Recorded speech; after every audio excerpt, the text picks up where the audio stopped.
And I think that really life is asking all of us right now, who do you want to be? Who do you want to be and how do you want to show up? Welcome to the Doctor's Pharmacy. I'm Dr. Mark Hyman, and that's Pharmacy with an F, F-A-R-M-A-C-Y, a place for conversations that matter.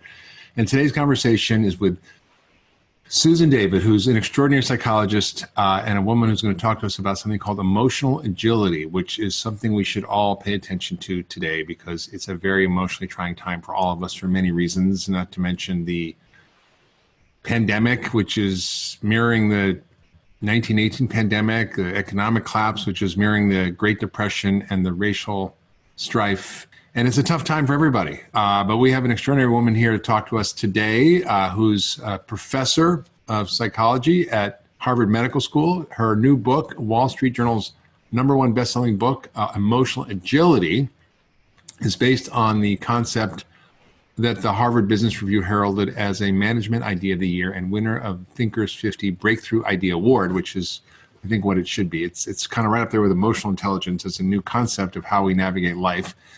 She describes the critical skills we need to thrive in times of complexity and change. Her TED Talk, which is fantastic, went viral with over 1 million views its first week. It is over 7 million views. I just looked at it. She's a frequent contributor to the Harvard Business Review, New York Times, Washington Post, Wall Street Journal. She's a guest on national radio and TV, and she's just an extraordinary woman who's got a lot to say about why we're so messed up and how to get unmessed up. So thank you so much.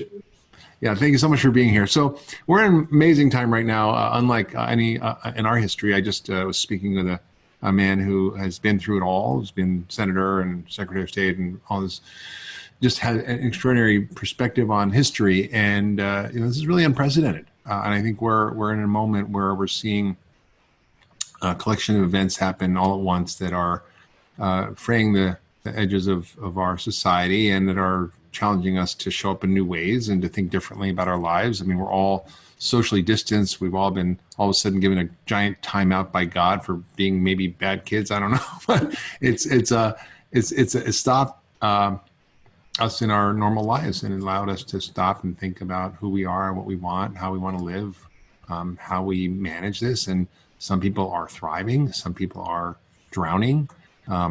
And it's all driven in a way by our thoughts and our ways of dealing with life. And you have a very interesting perspective on how we deal with the challenging things in life, the twists and turns that happen and the challenges. And I think that's what's so great about your work. So this whole idea of emotional agility is actually a science-based concept. It's not just a airy-fairy thing. And you talk about how, regardless of how people are, and how intelligent they are, how educated they are, how creative they are, or what type of personality they have, that it's actually how they navigate their inner world that determines their success, their feelings, their thoughts, their self-talk, their inner dialogue. So tell us about how you came up with this idea, because you had a very interesting challenge in your own life that led you to this with your father. And maybe you could share a little bit about that and how this has led you to this idea of emotional agility.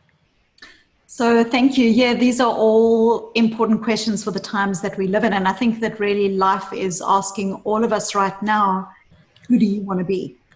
Who do you want to be and how do you want to show up? And there really is an invitation to all of us. So, yeah, I mean, I have focused my work on one key question, and it's this. What does it take internally in the way we deal with our thoughts, our emotions, and also the stories that we tell ourselves that help us to thrive in the world? Because, as you mentioned, it doesn't matter how educated or how smart we are, fundamentally, how we deal with our inner worlds drives everything. It drives how we come to our careers, what careers we even put our hands up for, our relationships, our parenting, our health, every aspect of how we love, how we live, how we parent, and how we lead. And yeah, I really started working on this idea, not in the hallowed halls of Harvard, but as so many ideas and careers are forged in the messy, tender business of life. So I grew up, I was a white South African. I grew up in apartheid South Africa in a white community.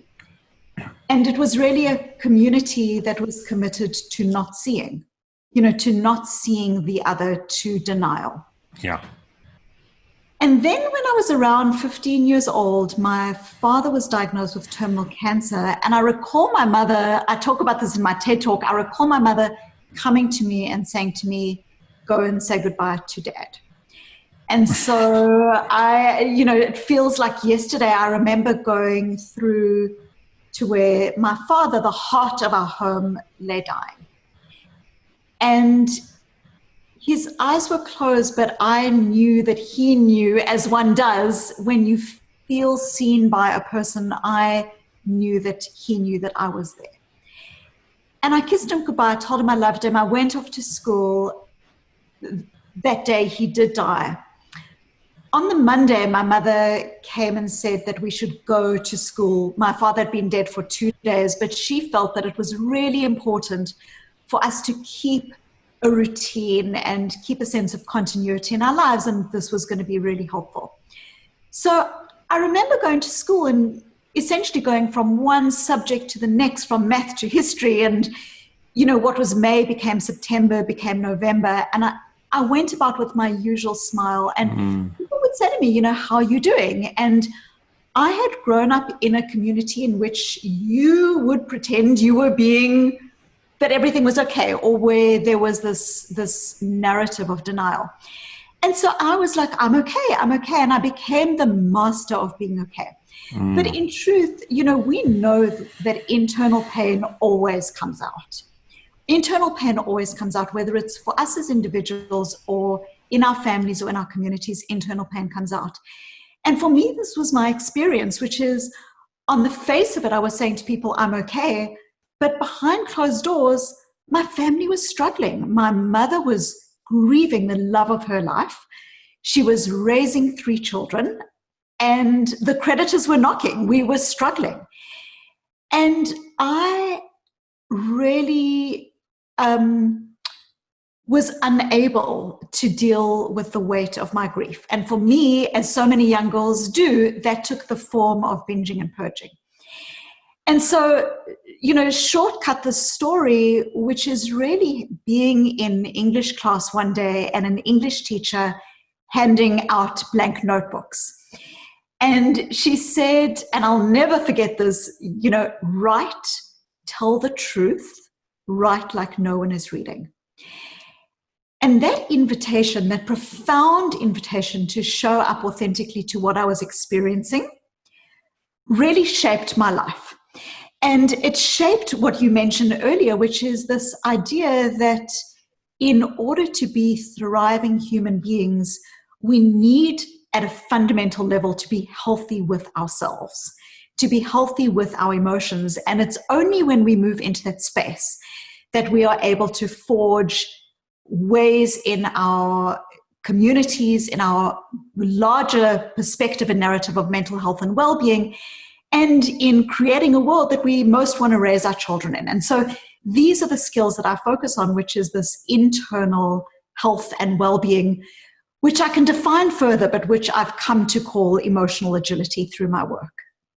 Yeah, so this whole idea of emotional agility is very different than this positive psychology, which is like just buck up and think positive thoughts. And you're saying that doesn't work. It just gets suppressed and it comes out sideways and all sorts of things like binging and purging or eating too much or having binging on sugar or, laying watching Netflix all day. It doesn't actually serve you to be a happy human.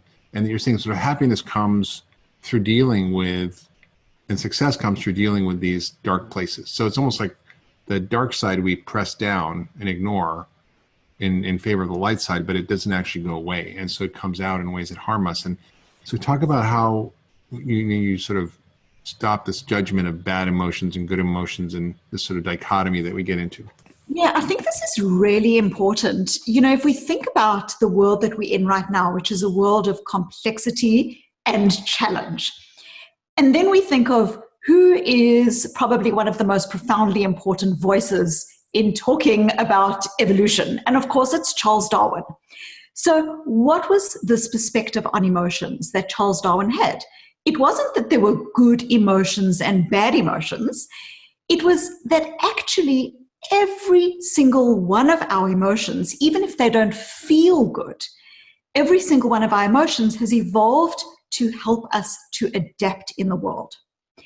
So if you simply push aside difficult emotions, if you say to yourself, I'm struggling right now, but there are many people who are struggling more, therefore I'm not allowed to feel that I'm struggling. Or if you're bored at work and you say, gee, but I shouldn't be bored, I should at least be grateful that I've got a job. What you are doing is you are pushing aside some of the core signaling functions that we have as human beings that then help us to adapt and shape our world in ways that are effective. And so there's this really interesting narrative that exists in society, on social media, this idea that we've just got to think positive, that we've got to find silver linings all the time, that we've got to be positive, that if people are, negative, we've got to push them out of our lives. And this, on so many levels, this is unhealthy. For us as individuals, it's unhealthy because when we push aside our difficult emotions, it's not like they just go away. Really what you're doing is, if you're pushing aside difficult emotions in the service of forced positivity, you are failing to actually develop skills to help you to deal with the world as it is, which is filled with grief and pain and suffering and complexity. And so you're failing to develop the skills to deal with the world as it is.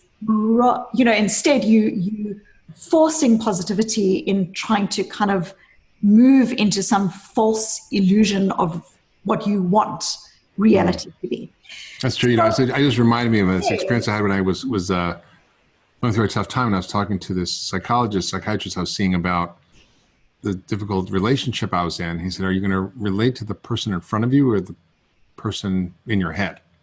It's like, I had an idea of what I wanted and what I thought should be and the positive notion of it, but I wasn't actually dealing with the reality in front of me, and I was being in denial of actually what was happening, and it caused tremendous suffering for me. And once I realized that, I was like, it's like, are you going to relate to the person you want or the person you have in front of you? That's such a beautiful insight, and it's so profoundly important because, again, these difficult emotions don't go, just disappear. And so we know that when people push aside in the way that, this therapist was saying, you don't, face into the reality of what is. When we don't do that, what we often do is we start to hustle with our feelings. So we start to either, on the one hand, what I call bottling, where we push aside the emotions. We say, I shouldn't feel that. It's a negative feeling. I'm not allowed to. We might only allow emotions that seem legitimate, like joy or positivity. And basically what we're doing is we're bottling those emotions. But what is bottling? Bottling is avoidance. And with avoidance often comes the kinds of behaviors that you spoke about earlier. It's like we're avoiding what's going on, but we're drinking more, we're doing Netflix more, we aren't facing into a heartbreak that might be right in front of us, and that if we face into, we'll be able to prepare ourselves more for.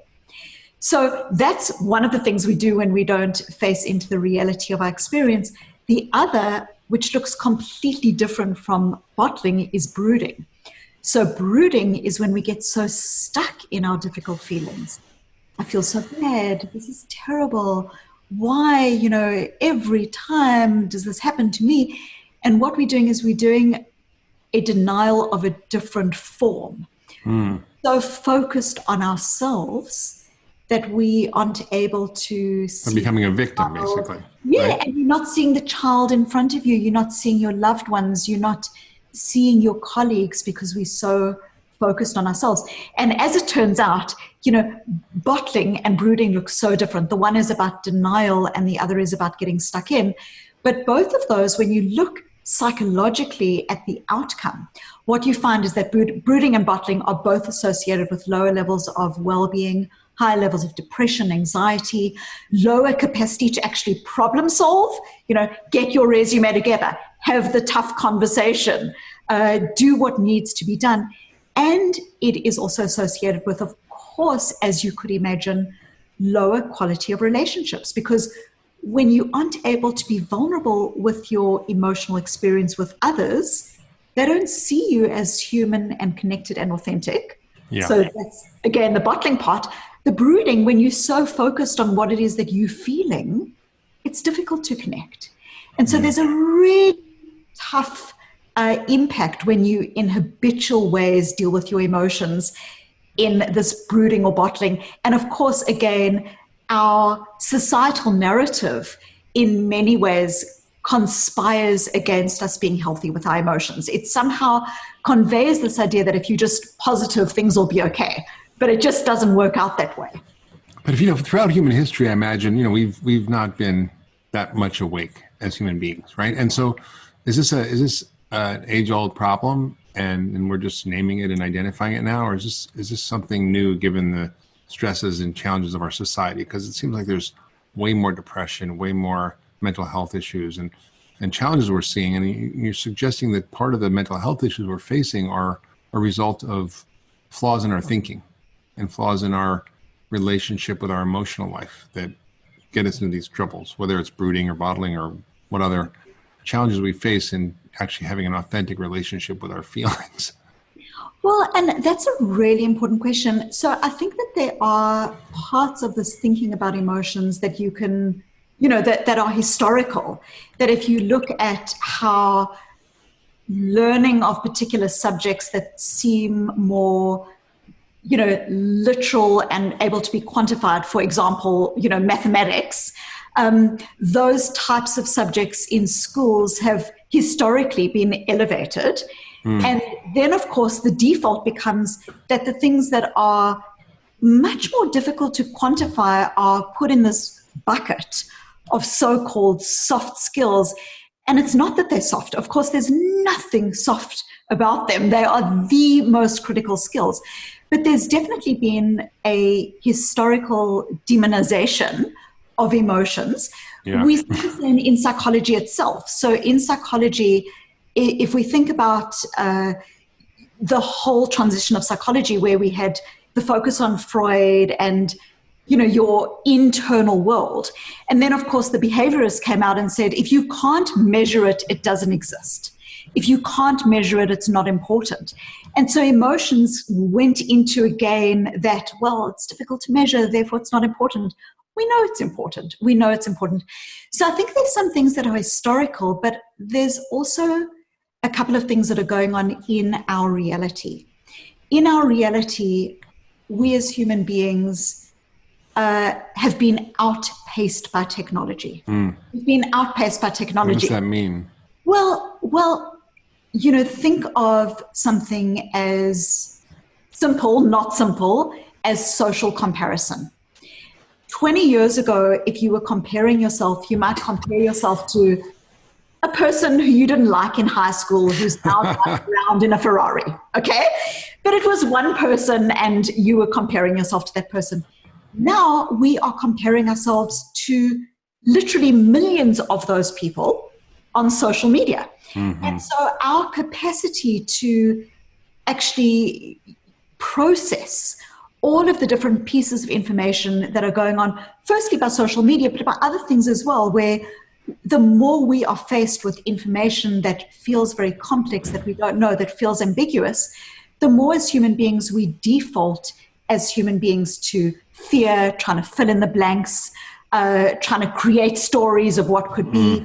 We then find that this fear that we often experience gets transposed into much more of an us and them, because if I can protect myself from the other, so we find greater levels of stereotyping, more rigid thinking.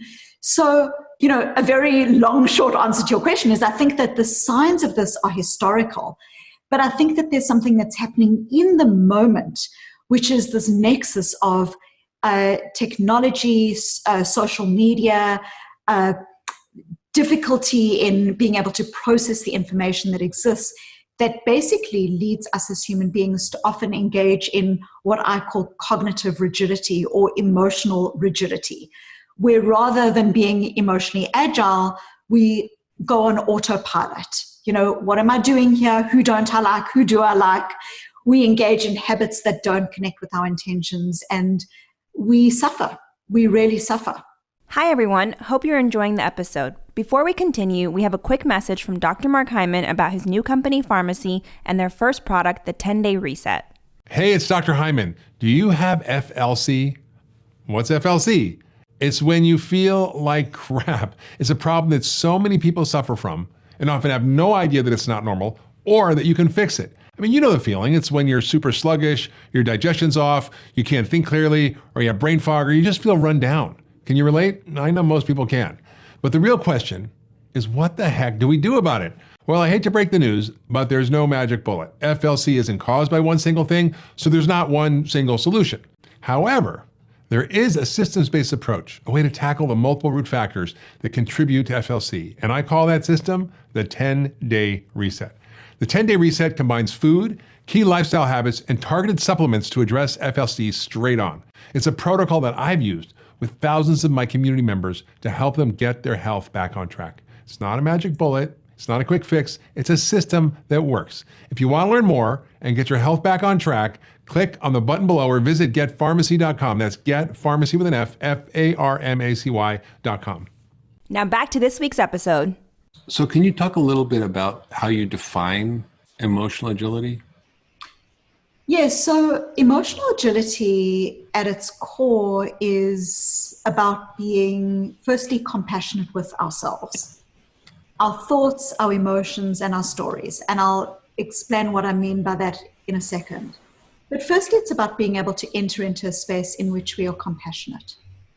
The second aspect is about being able to be curious with our thoughts and our emotions. What is this emotion signaling to me about what's important? If I feel rage when I watch the news, that rage is a signpost that I value equity and fairness. And so our difficult emotions, what I'm proposing here is that our difficult emotions aren't just things we need to get through, but that our difficult emotions actually signpost what is most wise and connected and values aligned and intentional for us as human beings. So emotional agility, it's the ability to be able to be compassionate, curious with our thoughts, our emotions, and our stories, but also it's not just this abstract idea, it's the ability to be courageous enough to take values-connected steps. So a very big part of emotional agility is about... Can you just define what are that values-connected steps? That seems like an important phrase. So if I, again, going back to the example that I mentioned earlier, if I feel rage when I watch the news, I could push that aside. Or I could be hooked on the rage and just act in a way that hurts people. But if I'm able to show up to that rage and say to myself, what is it that I'm feeling right now? What is this difficult emotion that I'm experiencing? What is this emotion signaling to me that is important? Okay, so for me, the rage is signaling that I value fairness and justice, and there isn't enough of it. Values-connected steps are then about saying, what are actual physical actions that I can take that bring me towards my values? And what's really important here is you're not doing this in the hot emotion. You're not doing it in the rage and so now I'm acting out. Rather, you're doing it in a way that feels intentional and connected and that is bringing you closer to being the person you want to be. And I use that example with rage, but I can give you, a different example, which is, imagine you are feeling bored at work. So that boredom, and it doesn't matter how busy you are because you can be busy bored as well. True. That boredom can be a signpost that you value growth and learning and that you don't have enough of it. Now, if you simply push aside that difficult emotion and say, well, at least I've got a job, then you aren't able to enter into the space of using that emotion effectively. And 5 years' time, you could turn around and say, gee, I've been in this boring job for the past 5 years, but now you've lost 5 years of opportunity to do something about it. So values connected steps is this idea that when we become more able to metabolize discomfort, because sometimes the emotions we're facing into are uncomfortable, they're telling us about a society that feels wrong, or a job that isn't going to work out, or even a relationship that isn't going to work out. But when we face into that discomfort and when we become better at metabolizing discomfort, we are able to be more intentional and to be more aligned with who we want to be as people. And this is, the hallmark of integration and psychological health and well-being, which is about feeling connected and aligned as human beings. Okay, amazing. Now, one of the things you talked about, which is very interesting, which is, we often collapse our thoughts, our emotions, and our actions into one thing. So we think something, then we have an emotional response, and then we have a behavior that happens all at once. And what you're talking about is a different way of relating to this, slowing that whole thing down and doing what you call stepping out or detaching from or observing your thoughts and emotions and seeing from what they are, not just thoughts and emotions. And so, this reminded me a lot of the teaching of Buddhism, where you sit and observe your thoughts and you realize you're not your thoughts, you're not your emotions, you're not even your body. Yes. And it allows you to witness with what they call witness consciousness, what's actually happening in your mind, instead of being carried along by the waves of your mind. You're actually watching them, and then you can choose to respond or not respond. But that is a very difficult thing to do. So you're talking about something that I think is right and that we all need to do, but seems really hard to do. So first, what is the value of stepping out, and how do you do it? Because it seems like a super hard thing to do. I mean, unless you spend days and days meditating.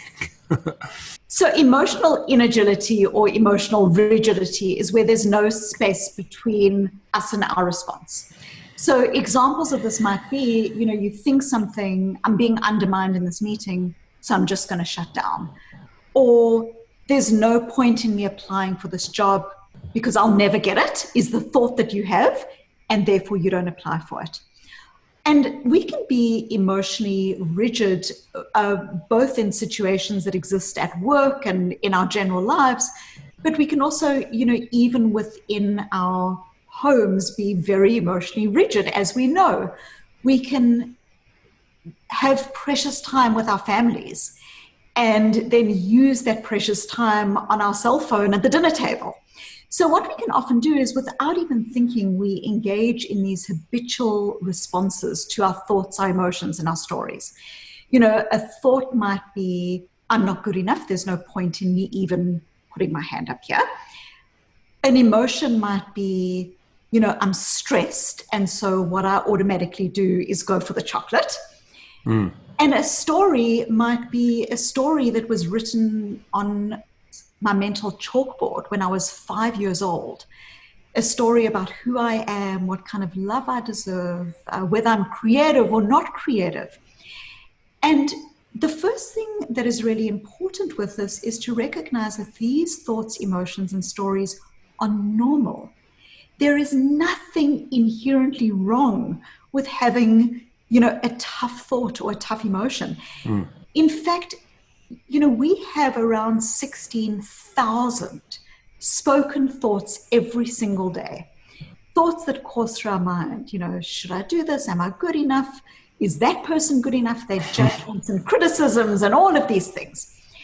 And there's nothing inherently wrong with any of this. This is your mind, your body doing the job that it was meant to do, which is to protect you and position you in the environment so that you can be effective.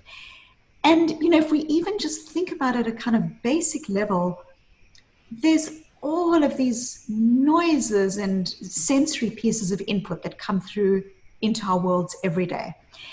And it's my story-making capability that says to me, oh, that noise is your washing machine. You can ignore it.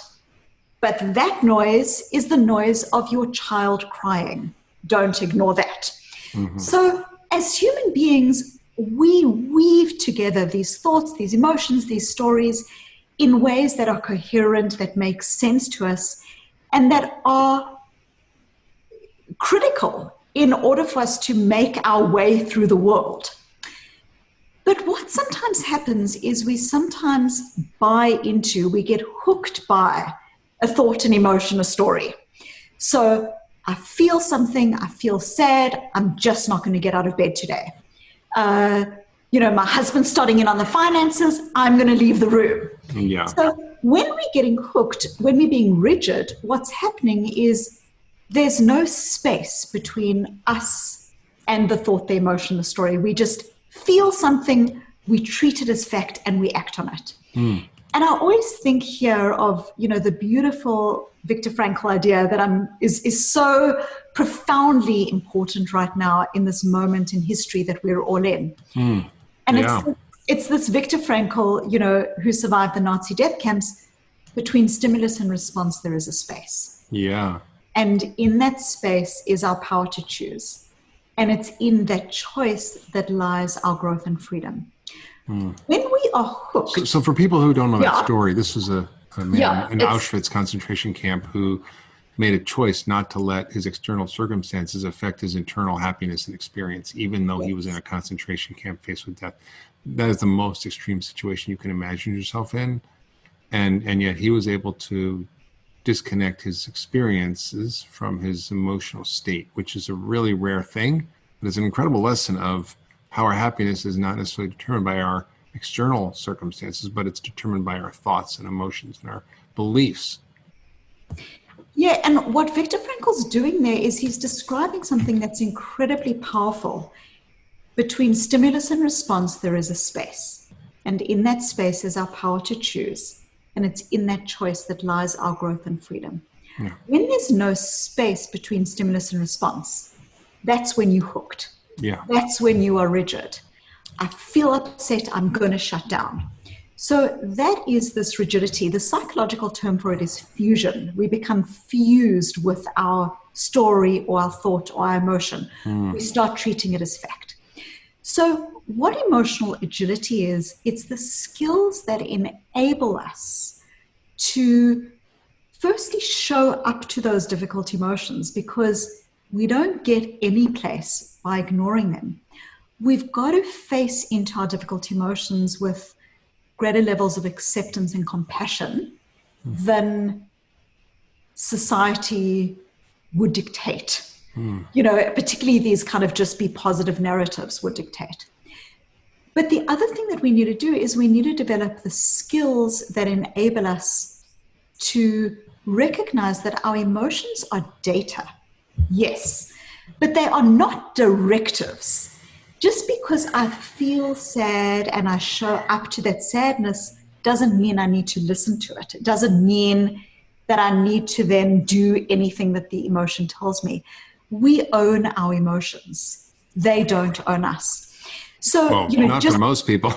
Well, so you say, and I think you're so right, you say this is a tough skill. It's a tough skill. And of course it is. A lot of times people say, well, the emotion just caught me off guard. I didn't see it coming. It's difficult for me to create the space. But what I've found in my work is that actually most of us, we might say that our emotions catch us off guard, but for most of us, actually, we live into patterned responses. If we think about an argument that we might have with our spouse, we've had that argument 20 times before. There's a patterned response that we're living into. And so one of the most important parts of being more emotionally agile is recognizing what are some habitual ways of responding. Yeah. That if you can say, gee, this is a habitual way, but it's not serving who I want to be, then we can start interceding. Because, of course, what is the difference here? The difference is not about whether a thought, an emotion, or story is good or bad. It just is. What makes it not effective is when it's taking us away from our values, when it's taking us away from being the partner or the loved one that we most want to be. And that's when we need to be creating that space. Powerful. And the challenge is, how do you teach people how to do the stepping out? because it's, you can think about it, but in the moment you're just in it. So how do you get people to create that space between stimulus and response? Because it's a great idea. I think we all want to do it. Yes. We find it very difficult to do it. So the first thing I would say is that before we even create the space, it's important to even think about how do we treat those difficult emotions? Because if you're not even aware of the fact that you're angry, and then you say, oh, that anger caught me off guard, but actually the anger started 15 or 20 minutes ago, but you weren't even aware because we disconnected with ourselves. We're living in our heads. We're not actually connected with our bodies. We're not actually kind of experiencing the emotion. So there are a couple of things that I think are really important to this. The first step towards becoming more emotionally agile is to see if you can do away with judgments about whether an emotion is good or bad. All of us have these judgments very often, and some of these judgments are born out of our childhoods. We can have situations where, if you're sad, go to your room and come out when you've got a smile on your face, or we don't do anger here.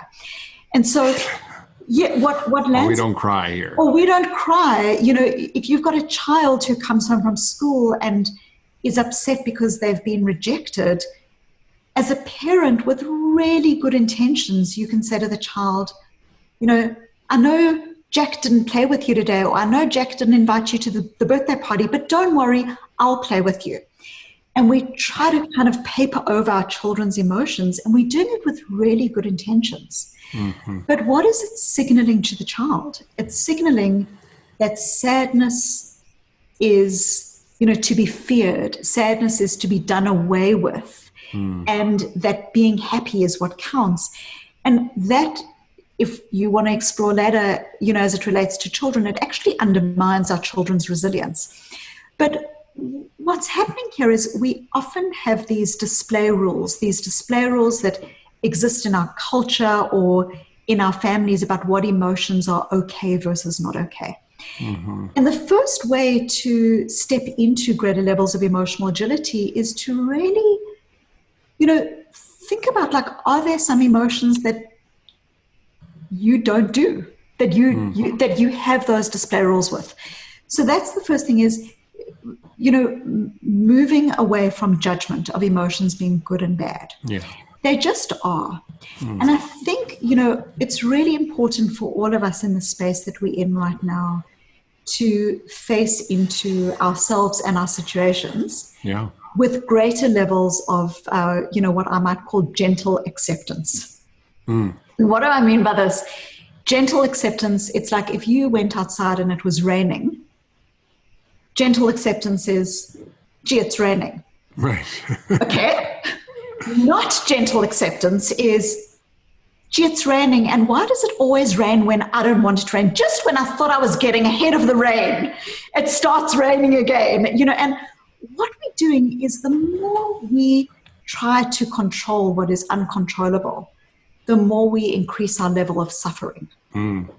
And the same applies in ourselves. The more we try to control whether we should or shouldn't feel anger, sad, frustrated, the more our suffering and the less our ability to then step out of the emotion because it's going to catch us off guard. So the first thing I would say is see if you can practice greater levels of gentle acceptance. What does that mean? It means that what you feel is what you feel. There's no wrong or right. It just is. It just is. So that's the first step. The second is the stepping out. And if it's helpful to you, I can talk about some strategies that might be useful to people. Yeah, I think it would be good because I think practically, I'm wondering how do you create that space between stimulus and response in a practical way? I mean, rain is easy to accept, but if your spouse is yelling at you, or you think your boss is mad, or you feel like you're in a situation you've lost your job, I mean, these are harder things to deal with, and we tie our emotional well-being to our external circumstances, which is understandable, but it's really a way of thinking about freedom. You're talking about freedom. So emotional agility is freedom from being hooked into the various traumatic or difficult or stressful experiences that we have, and having those determine the quality of our life as opposed to it being determined by our inner Yes. resilience. Yes. And there is profoundly important research and strategies that can help people with this. So I'll give you an example. If someone's facing into difficulty right now and they're saying, I'm stressed. Okay, I'm stressed. Often as human beings, what we do is we use these very blanket labels to describe what it is we're feeling. And I'm stressed is the most common one. What I've found in my work and what others have found in their research is there is a concept that's called emotion granularity. And emotion granularity is quite simply this: try to be more accurate with what it is that you're feeling. Because when we label our emotions as stress, when we say, gee, someone's just stressing me out, there is nothing that I can really do with that as a person. You know, if I'm feeling stress, that stress becomes all-encompassing. But there is a world of difference between stress and disappointment. Stress and that knowing feeling of I'm in the wrong job or the wrong career. Stress and the discomfort of this relationship that I hope is going to work out isn't working out. Okay? Stress and I feel depleted. When you label everything as stress, you don't know what to do with that. Yeah. When you just go a lower level into the emotion and you say, what is this emotion in a more granular way? What we know is that the simple act of just labeling that emotion more accurately allows our bodies and our psychology to understand what is the cause of the emotion and what do I now need to do in relation to it. So someone who feels disappointed, maybe the action is the conversation. But for someone who feels depleted, maybe the action is, gee, I'm in a situation here, but I actually need time for myself. I need self-nurturance. So one of the first things that I think is really important is for us as human beings to practice greater levels of granularity. And you'd mentioned earlier that example of, you know, when you're in the midst of a fight, for instance. Yeah. So I had a client that I was working with, and I thought this was just such a beautiful example. He would label all of his emotions as angry, and in fact, he would label all of his team's emotions as angry. You know, everyone, according to him, was angry. He would say, you know, the team's angry with me, like I'm angry. And we started just thinking about, like, what is this label that he's using and what is really going on? And so I would say to him, like, what are two other options? Like, what are two other options?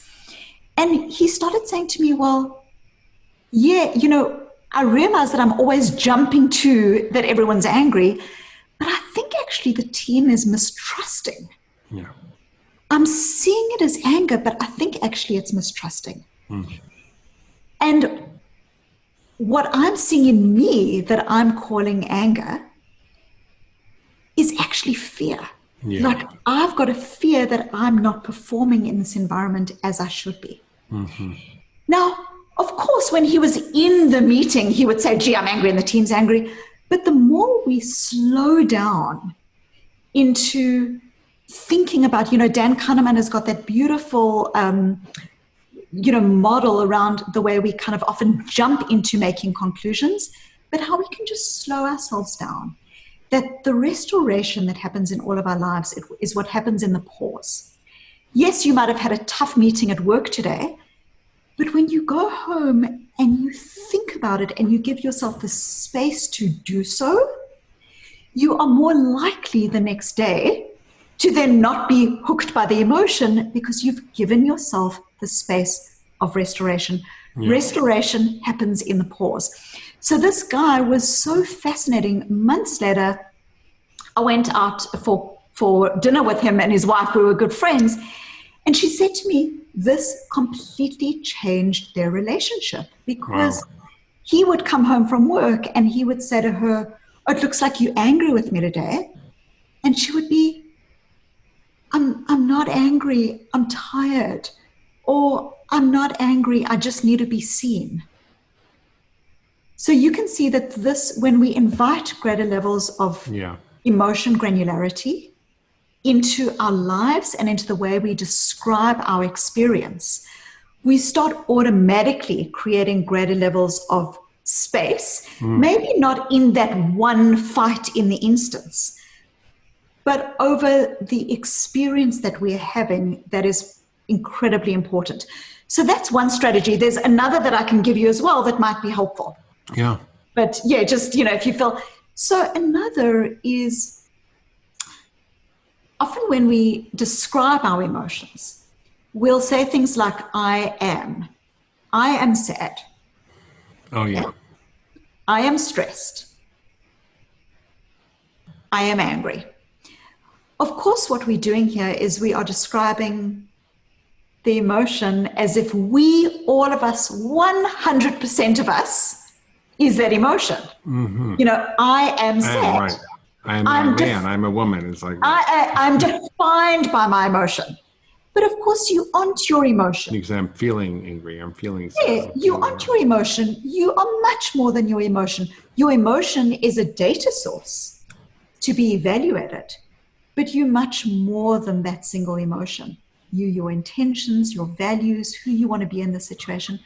So again, it's such a simple strategy. And of course, the strategy is mostly, thought of around kind of, more Buddhist spirituality. Yeah.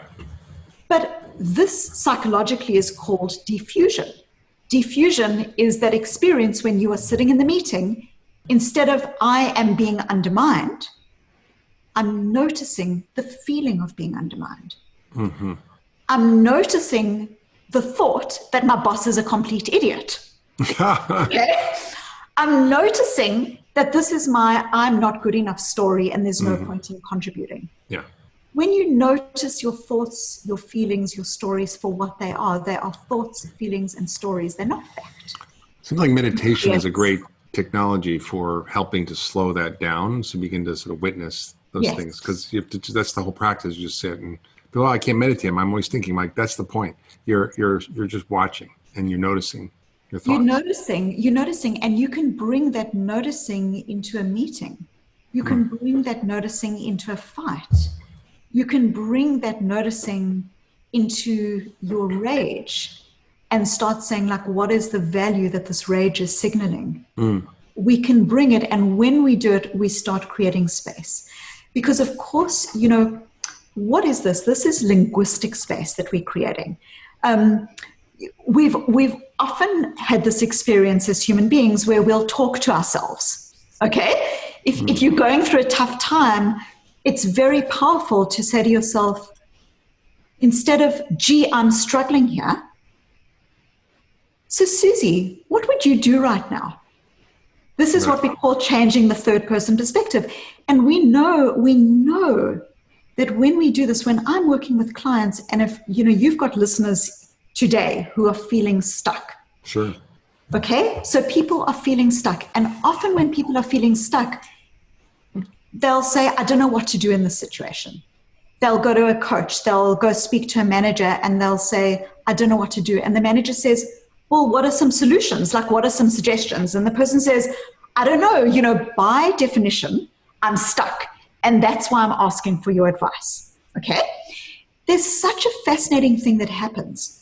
When you are working with someone and that person is stuck, and you say to them, what are some ways that you could move yourself forward given what you're facing? Whether it's job loss or you're struggling in a relationship. Yeah. The person will often say, I've got no suggestions. I don't know what to do. I just feel so immobilized. You then say to the person, imagine bringing into this room an individual who loves you, who cares for you, who is the wisest person you know. And we ask this person, what do you recommend for the situation? all of a sudden, this individual who's been saying, I'm stuck, I've got no suggestions, when they bring an imaginary person into the conversation, says, well, they would advise me that I should get my resume together. They would advise me to do this. They would advise me to have a conversation. What's happening here? It's the same person. All we're doing is we're changing perspective. And of course, mindfulness is an alternative perspective. Writing brings a different perspective. Asking yourself in the third person. So, Susie, what would you recommend now? Brings a perspective. All of this is about creating space between yourself and the response. So I'd like to sort of end with a question for you, which is, in your own life, how has adopting the perspective of emotional agility helped you? Like, where has it changed how you relate to the things that matter for you in your life?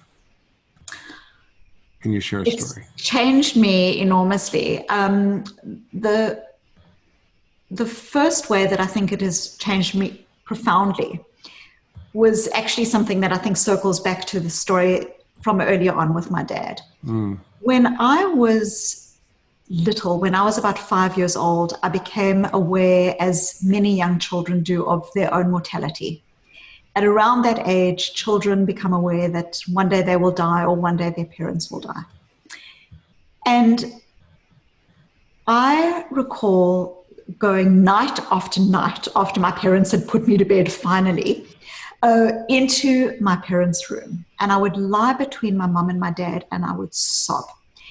And I would say to my dad, promise me you'll never die. Now, at this point, my father hadn't been diagnosed with cancer. He was completely well. Neither of us knew that in 10 short years he would be gone. And I would say to my dad, promise me you'll never die. Promise me. And my father would comfort me with soft pats and kisses. But he never lied. He didn't try to build some false buffer between me and reality. He could have said to me, oh, don't worry, you've got nothing to worry about. I'll always be around. I love you no matter what. He could have done that, but he didn't. He said to me, Susie, it's normal to be scared. We all die. It's normal to be scared. And what I felt he tried to guide me through, and that I've tried to use in my own parenting, is I think he was trying to guide me into this idea that all of us, especially now, are feeling difficult things. Fear, grief, anxiety, anger. There's so much going on. And those emotions are normal. Those emotions are actually normal. We are experiencing a virus. We are experiencing threat. These emotions are normal. These emotions are normal. It's normal to be scared. But we can face into those emotions with compassion, with curiosity. What are they trying to teach me? What values are the emotions trying to point me to? And what I feel he was trying to show me is that courage is not the absence of fear. Courage is about noticing your fear, but then moving forward in your life in ways that are values congruent. Courage is not the absence of fear. Courage is fear walking. And so how have I used that in my own life? I think firstly in my parenting, I try that even when my children are sad or upset or frustrated, I try to show up to those emotions and create space for those emotions. And never to, or try never to suggest to them that some emotions are welcome and some are unwelcome. But again, to recognize that I can show up to my son's frustration with his baby sister. It's not the same as endorsing his idea that he gets to give away to the first stranger he sees in a shopping mall. Okay? We own our emotions that don't own us. So this idea of showing up to ourselves, but then saying, what value is being pointed to here, and how can I move towards that value even if it's uncomfortable? And I try to do that. What does that look like for me? Sometimes it looks like it's uncomfortable for me to apologize. But my value is one of apologizing because that's important in the relationship. So I'm not perfect at it, but I try to be kind around those emotions and to show up to them, but also moving towards values, even if it's uncomfortable, or even if I want to be right. Moving towards those values. So I think that's, it's not my lesson, it's my father's lesson. Yeah, it's beautiful. Well, thank you for sharing that, Susan. And, your work right now is more important than ever. I think the notion of emotional agility, the ability to be resilient in the face of all the challenges we're all facing is so important. And your work is such a voice for that. And I encourage people to check out your TED Talk, The Gift and Power of Emotional Courage, which is fabulous. Your book, Emotional Agility, Get Unstuck, Embrace Change and Thrive in Work and Life. Sounds like a good tagline to me. And for those who want to learn more about emotional agility, there's an amazing quiz on emotional agility you can go find at susandavid.com/learn. So thank you so much for being on the podcast, Susan. We'd love having you. And for those listening, please share with your friends and family on social media. I think they need this one. Leave a comment. We'd love to hear from you. Subscribe wherever you get your podcasts, and we'll see you next week on the Doctor's Pharmacy.